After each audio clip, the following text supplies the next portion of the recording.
તો અત્યારના હાલતા મળતા મહત્વના સમાચાર પર નજર કરી લઈએ। વડાપ્રધાન નરેન્દ્ર મોદી માદરે વતન પધારી ચૂક્યા છે, ત્યારે હવે થોડીક જ વારમાં પીએમ મોદી તરફવાડીના ધામ પહોંચવાના છે અને તેને લઈ તમામ પ્રકારની તૈયારીઓ પૂર્ણ કરી દેવામાં આવી છે। ગુરુ પુષ્ય નક્ષત્રમાં પીએમ મોદીના હસ્તે શિવલિંગની જે છે તે પ્રાણ પ્રતિષ્ઠા થવાની છે। તરફ ગામથી વાડીનાથ ધામ મંદિર સુધી 1 કિલોમીટરના પીએમ મોદીના રોડ શોનું પણ આયોજન કરવામાં આવ્યું છે।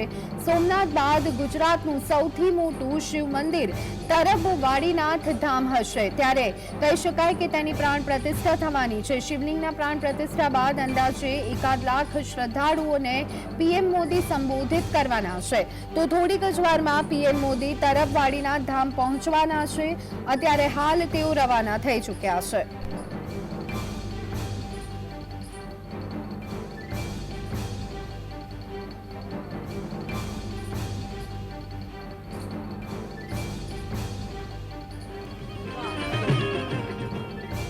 વાત સનાતન ધર્મની હોય, ગુજરાતની વિકાસશીલતાની હોય કે ભારતની આ અપ્રતિમ અસ્મિતાની હોય, આ તમામ બાબતોને લઈને સમગ્ર વિશ્વમાં ભારત દેશની એક અલગ ઓળખ બનાવનાર ગુજરાતની ધરતીના પનોતા પુત્ર અને આપણા સૌના લોક લાડીલા સમસ્ત ભારત દેશના હૃદય સમ્રાટ વિશ્વના લોકનેતા એવા માનનીય વડાપ્રધાન શ્રી નરેન્દ્રભાઈ મોદી પધારી ચૂક્યા છે। મહેસાણા જિલ્લાના તરફના વાડીનાથ મહાદેવ મંદિરમાં પ્રાણ પ્રતિષ્ઠા કાર્યક્રમ યોજાવાનો છે, ત્યારે મોટી સંખ્યામાં અત્યારે હાલ માનવ મહેરામણ ઉપસ્થિત થયું છે। સોમનાથ પછીનું સૌથી મોટું શિવ મંદિર જ્યારે અહીંયા તૈયાર થયું છે, ત્યારે આજે પ્રાણ પ્રતિષ્ઠા વડાપ્રધાન નરેન્દ્ર મોદીના હસ્તે થવાની છે, ત્યારે તમામ પ્રકારની તૈયારીઓ કરી દેવામાં આવી છે। અત્યારે હાલ માત્ર ને માત્ર હવે રાહ જોવાઈ રહી છે તો વડાપ્રધાન નરેન્દ્ર મોદીના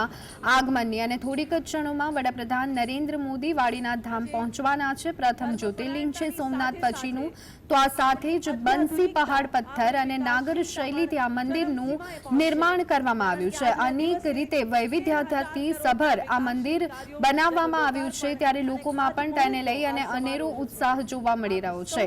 તો અત્યારે હાલ વડાપ્રધાન નરેન્દ્ર મોદી તરફ વાડીનાથ ધામ પહોંચી ચૂક્યા છે। થોડીક જ ક્ષણોમાં તેઓ સ્ટેજ પર પહોંચશે। આ સાથે જ તેઓ મંદિરની પ્રાણ પ્રતિષ્ઠા તો કરવાના છે, પરંતુ ત્યાર પછી જે આપ જોઈ રહ્યા છો કે મોટા પ્રમાણમાં લોકો અત્યારે હાલ એકત્રિત થયા છે, મોટી સંખ્યામાં જનમેદની ઉમટી પડી છે, ત્યારે તે તમામને સંબોધન કરવાના છે વડાપ્રધાન નરેન્દ્ર મોદી। ત્યારે પીએમ મોદી અત્યારે હાલ તરફ વાડીનાથ ધામ પહોંચી ચૂક્યા છે।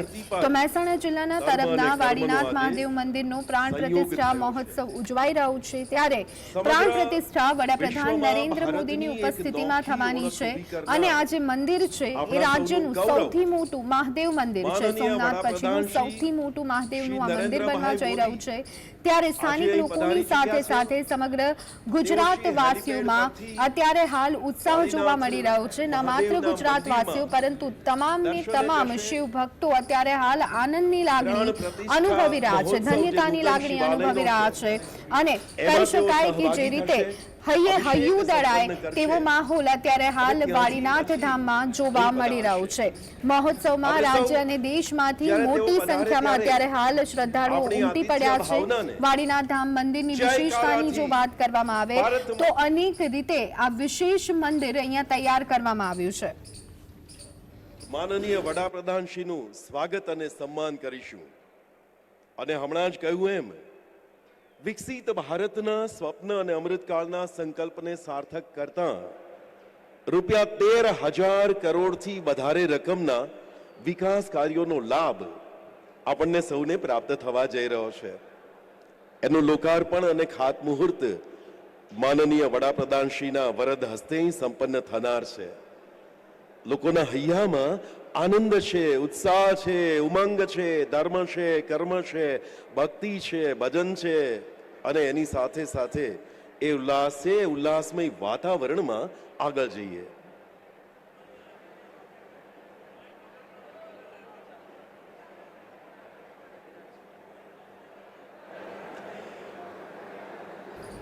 આપણી ધરતીનું ગૌરવ ગાયક શ્રી જિગ્નેશ કવિરાજ, એમના સ્વરમાં આપણે ગીતો સાંભળી રહ્યા છીએ।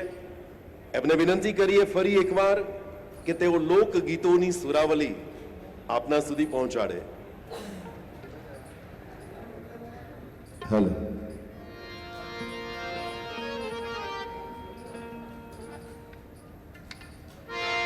હેલો.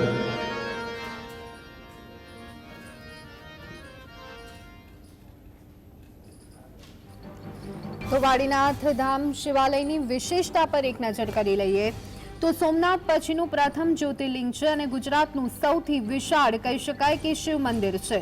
બંસી પહાડ પથ્થર અને નાગર શૈલીથી આ જે મંદિર છે તેનું નિર્માણ કરવામાં આવ્યું છે. વાડીનાથ મહાદેવ મંદિરમાં બેનમૂન બેજોડ અલૌકિક નકશીકામ કરવામાં આવ્યું છે. તો આ સાથે જ 3 શિખરમાં મંદિરને તૈયાર કરવામાં આવ્યું છે. આપને જણાવી દઈએ કે આ મંદિર અનેક રીતે વિશેષ છે અને મુખ્ય ગર્ભગૃહમાં વાડીનાથ મહાદેવની સ્થાપના પણ કરવામાં આવી છે. 3 શિખરમાં બેજોડ શિવાલયનું નિર્માણ કરવામાં આવ્યું છે. મુખ્ય ગર્ભગૃહની જમણી બાજુ ગુરુ શ્રી દત્તાત્રેયની સ્થાપના કરવામાં આવી છે. ડાબી બાજુની જો વાત કરીએ તો ડાબી બાજુએ કુળદેવી પરમબા ભગવતી હિંગળાજ માતાજીની મૂર્તિ સ્થાપિત કરવામાં આવી છે. તો આ સાથે સોમપુરા અને રાજસ્થાન તેમજ ઓરિસ્સાના ઉત્તમ શિલ્પકારો દ્વારા મંદિર તૈયાર કરવામાં આવ્યું છે. કોતરણીની વાત કરીએ તો બેનમૂન કોતરણી અને ઝીણવટભર્યું નકશીકામ આ મંદિરમાં જોવા મળી રહ્યું છે. 10 વર્ષના અથાગ પુરુષાર્થ પછી આ જે શિવાલય છે તે તૈયાર કરવામાં આવ્યું છે. 68 ધર્મસ્તંભો પર રહેલા શિવાલયની 101 ફૂટની ઊંચાઈ છે. લંબાઈની જો વાત કરવામાં આવે તો શિવાલયની જે લંબાઈ છે 265 ફૂટ છે અને પહોળાઈ 165 ફૂટ છે. તો પ્રથમ જ્યોતિર્લિંગ સોમનાથ પછીનું ગુજરાતનું સૌથી વિશાળ શિવધામ તૈયાર થઈ ગયું છે. ત્યારે આજે વડાપ્રધાન નરેન્દ્ર મોદીની ઉપસ્થિતિમાં તેની પ્રાણ પ્રતિષ્ઠા થવાની છે. તો આ સાથે જ શ્રી કૃષ્ણ ગોપીઓ સાથે રાસલીલા રમતા ત્યારે શિવ પણ ગોપી સ્વરૂપે રાસ રમ્યા હતા. તો કૃષ્ણએ શિવને નાક કે કાનની વાડીના સ્વરૂપના કારણે ઓળખી ગયા હતા અને આ ખૂબ જ પ્રચલિત વાત છે. તો આ સાથે જ નાક કે કાનની વાડીના કારણે ભગવાન શિવ એ વાડીનાથ તરીકે ઓળખાયા છે. વિસનગરના તરફ ગામે શ્રી વાડીનાથ અખાડો પણ આવેલું છે. તો આ સાથે સાથે લગભગ 900 વર્ષ પ્રાચીન વાડીનાથ અખાડું છે અને તેનું પણ વિશેષ મહત્વ રહેલું છે.